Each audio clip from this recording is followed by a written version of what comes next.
nights, the Stockholm lights, the Stockholm lights.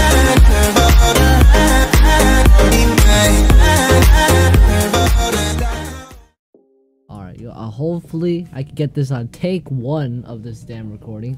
But anyways, hey guys, welcome back to the video, and today we're going to be talking about the version 1.2 update that MiHoYo has just posted for the upcoming update that's coming in about maybe a week or two.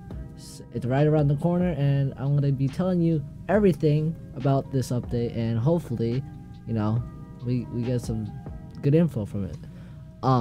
Besides the point, if you guys like the content, you already know, please subscribe down below. I'll try to get it at 1,000. I want to get monetized for the first time, earn some money, little money, so at least I can still pump out more content, you know what I'm saying? But anyways, on with the video. Let's go to change the scene. And now guys, we're going to be showing you, I'm pulling the Match Majestic move. I literally decided to take notes from the version 1.2 special program that was live maybe about 3 hours ago, US time. So first thing on the agenda, let's talk about the new mechanics that they mentioned about the Sub-Zero climate when you get to Dragon Spine. So by what it states the sheer cold status will accumulate rapidly in the Sub-Zero climate. Characters will quickly lose HP once the sheer cold meter reaches its limit. So there's gonna be a bar like right there, as you clearly see, and so that would mean that's the cold meter. So apparently you have to get in the warm a lot of the time so that you're actually able to sustain yourself, right? And so you have to go to these like warm, there's gonna be like fire sealies that will keep you warm apparently. There's also obviously the little things, the torches you can heat yourself with, and yeah, that's one of the basic mechanics of Dragon Spine. You need to keep yourself warm. If you start freeze, you're gonna lose HP, which kind of sucks, but I guess it makes sense. You're going up the highest point in the game, the mountain. So let's talk about Dragon Spine exploration.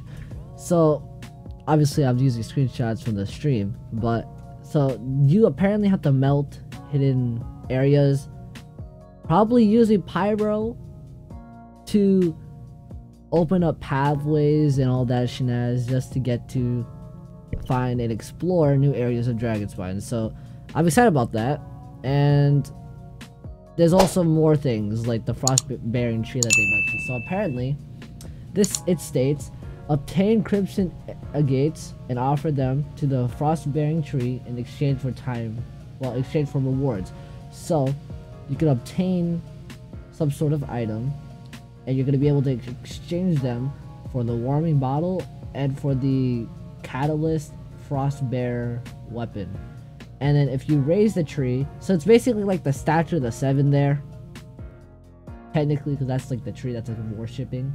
Raise the frost bearing tree to level 4 to obtain the blueprint for a warming bottle gadget that will give you warmth.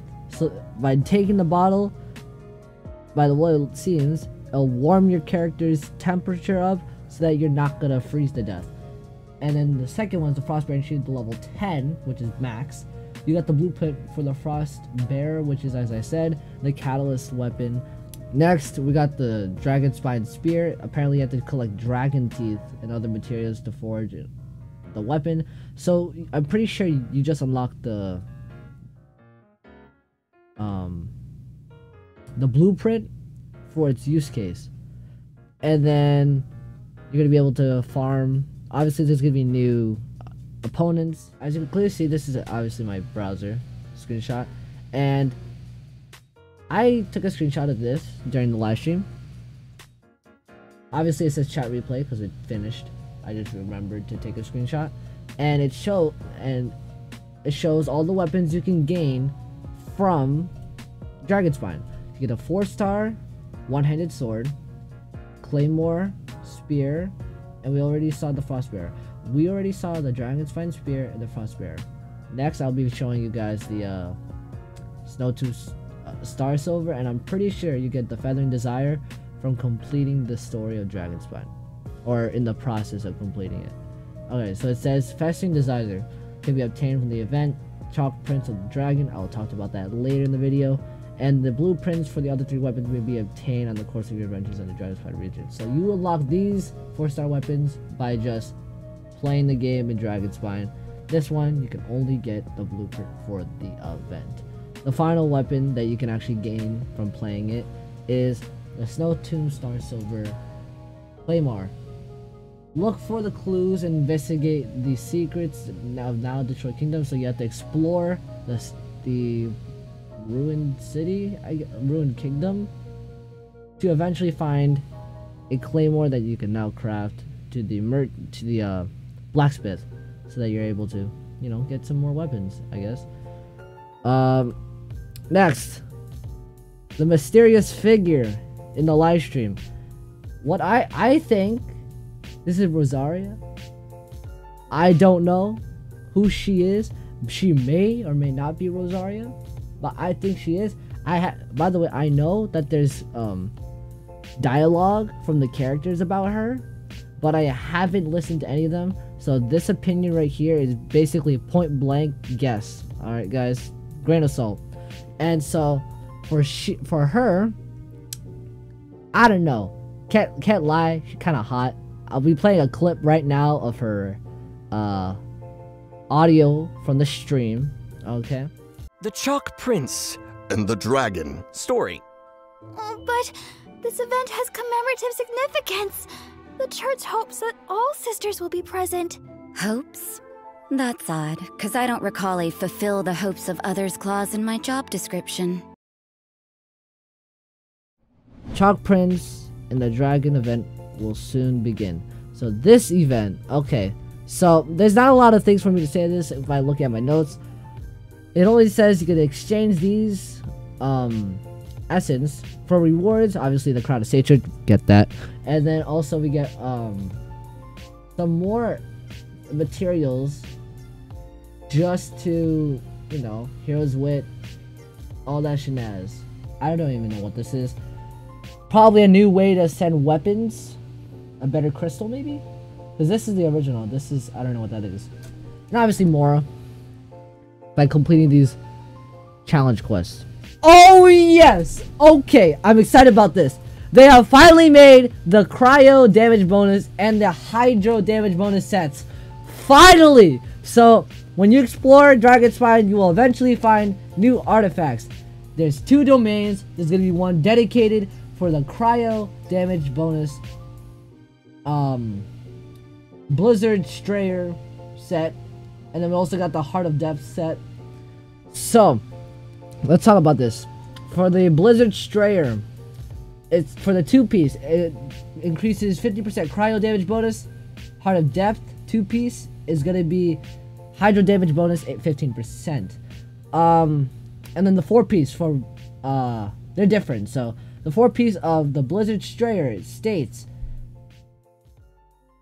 when a character attacks an enemy affected by cryo, their crit rates increase by 20%, and if the enemy is frozen, the crit rates increase by an additional 20. So if you are running a water and a cryo, if you're going for a DPS cryo, Chung, oh my god. So you go in with like a Xingqiu or something, if you don't have like the Tartaglia. If you have a Xingqiu, you rush in, put in that nice water effect, the AoE water damage on him, and then after that, if they're still alive, the opponent is still alive, go in with the Chung with this set. He's gonna do insane damage because his crit rate's high on the 4-piece.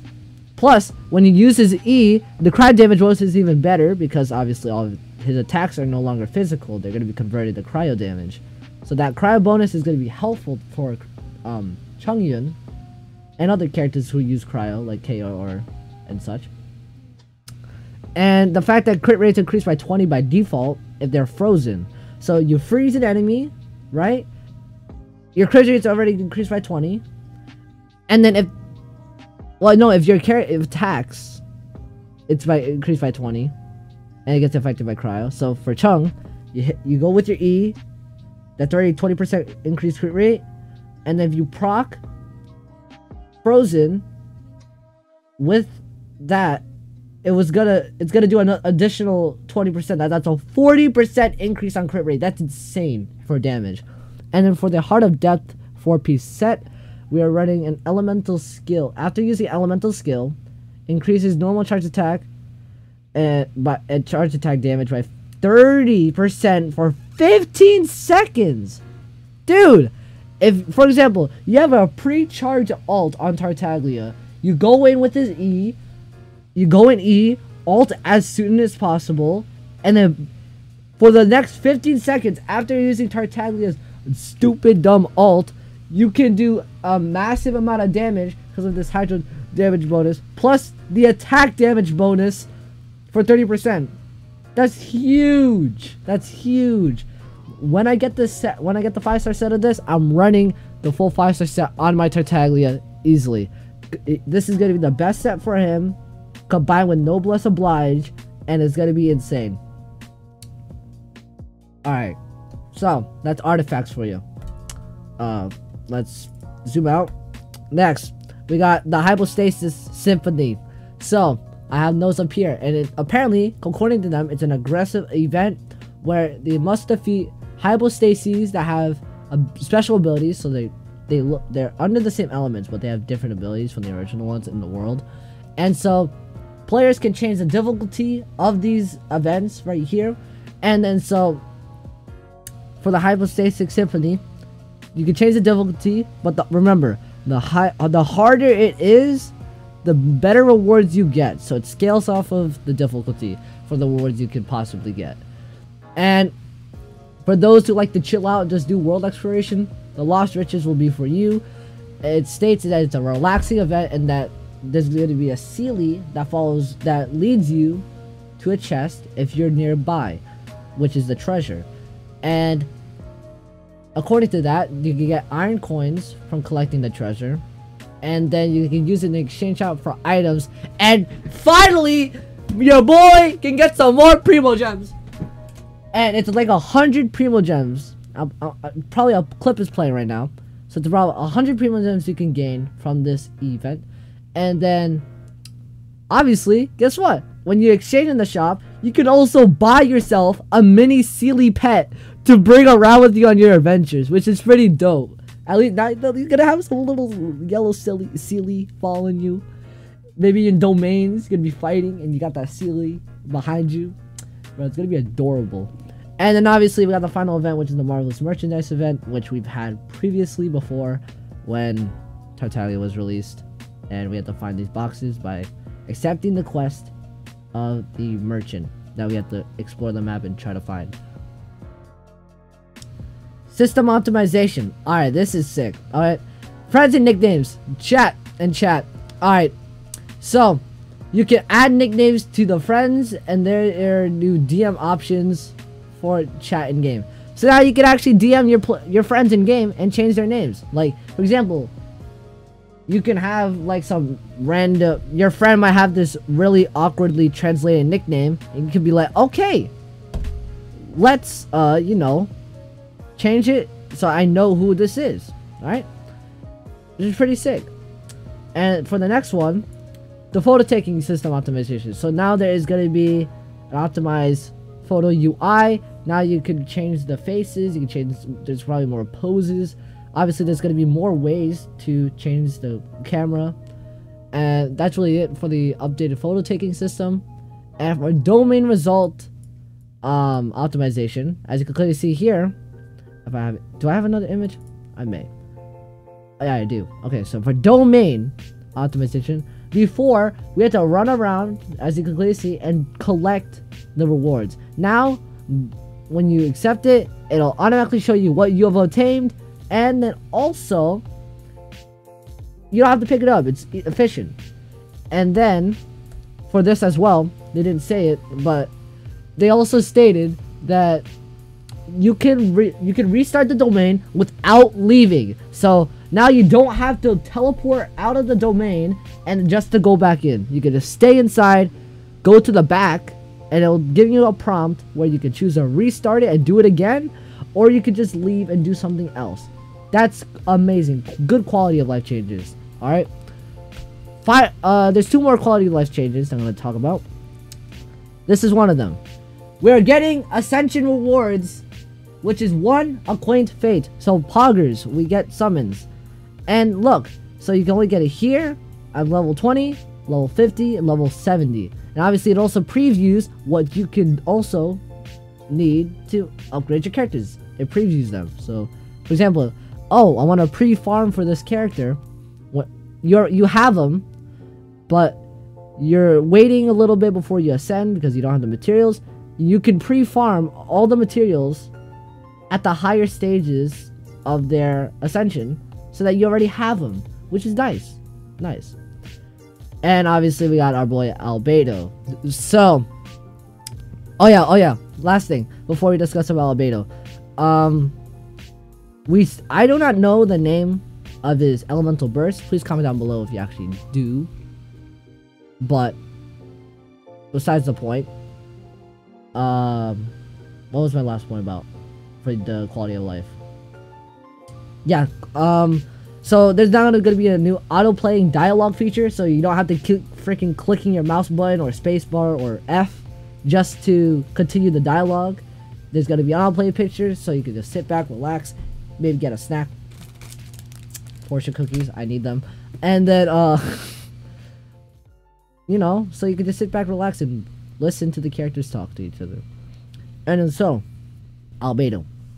Guy that's releasing first character, Gang Yu's after, alright? So I'm gonna go in order. So, Albedo's story quest is releasing as soon as the update drops. And then also, when Albedo, so his elemental skill, Solar Isotoma. When Albedo casts his elemental skill, Solar Isotoma, he summons a flower called... Yeah, he summons Isotoma, Solar Isotoma. And then when opponents are in range of Solar Isotoma, they are hit by an attack. So, you plop down Solar Isotoma, and then you hit something, right? You hit your opponent. After when you hit your opponent, the flower will blossom and then deal AoE Geo damage, since he's a Geo character. And then the characters...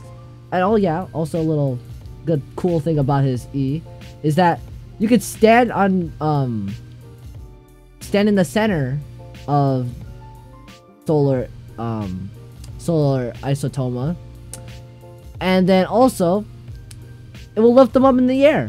So it'll be like a little floating platform, a stationary floating platform, like an elevator. So you can go up, jump, smack someone, do a plunge attack.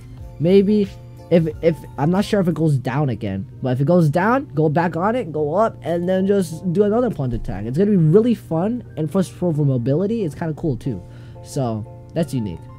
And his elemental burst, so he causes geocrystals to burst around him, and if Solar Isotoma is already on the field, the Fatal Blossoms would appear on the field and burst violently, dealing AoE geo damage. Alright, so what does this mean? Because I'm too lazy to well, I'm probably gonna put a little bit of gameplay in front so you see what it looks like. But it states if Solar Isotoma is already on the field when he uses his elemental burst, he will, when he puts his if the Solar Isotoma is already on the field when he uses the geocrystals, the burst around him, the elemental burst, then the blossoms would be generated into the area and do high area of effect damage according to what they said in the stream, and it's violent, so it's gonna be really fast paced. It's gonna deal a shit ton of damage in the area around you, which is nice. It's pretty good. And that's really it for what we got, besides, hey yo, my man's an artist. What can I say? Legend, you know, alchemist, artist, already know. But alright, next character, Hot Waifu. We got her. She's finally here. Tits McGee. Beautiful ass. Alright, let's keep going. We have Gang Yu. So, her first ability. Well, that's technically not an ability, but she has a unique charge attack where she does AoE AoE cryo damage. But that's normal. But she has apparently different levels of charge. So the longer you hold her charge, there's going to be a higher level of AoE. So usually, you just shoot, when you charge an attack, you only shoot you shoot an arrow, right? And it hits an opponent. It only tags the opponent or the opponents within a close radius of where you shot to get the effect. But now, for Gangyu, which is really special, she gets to, at max level charge, it does AoE cryo damage. So when you shoot it at the opponent, it'll hit them, but then it explodes, like in a larger radius than a normal arrow would. So that's pretty cool as well.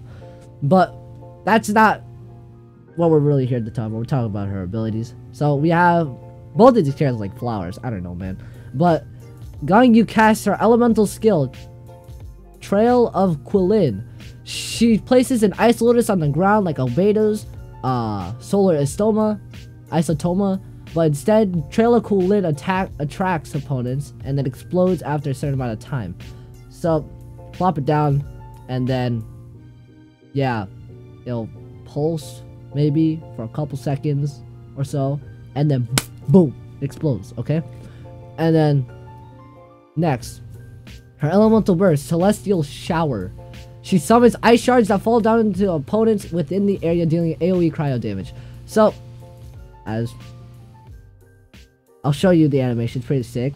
So they'll just have giant ice shards falling in this AoE area and deal cryo damage. Probably a lot of it. So hopefully we don't underestimate this, but you know, she's our first waifu since the beginning of the game, so this is pretty cool. 3 codes. All right, ladies and gentlemen, Mihoyo's been kind of us. 100 Primo Gems. All right, we got 3 codes, guys, and it expires tonight at 12 o'clock tonight Eastern time. Guys, get your Primos in. Get them in. There's 300 Primos. We got code 1, code 2, and code 3. Okay, pause them if you need to. But guess what? Get these codes. Get your Primo Gems. I already summoned. I got jack shit, but that's okay. You know, it's fine. It's fine. I feel depressed, but it's fine. But anyways, this has been a 25-minute video recording, and I hope this video has been useful to those who are excited for the next update. I am excited. You all are probably excited, and I'm also excited to see how many views this gets, because I'm probably gonna get jack shit. But anyways, see you all in a bit. Take care, and continue to grind. Love the game, and see you all. Peace.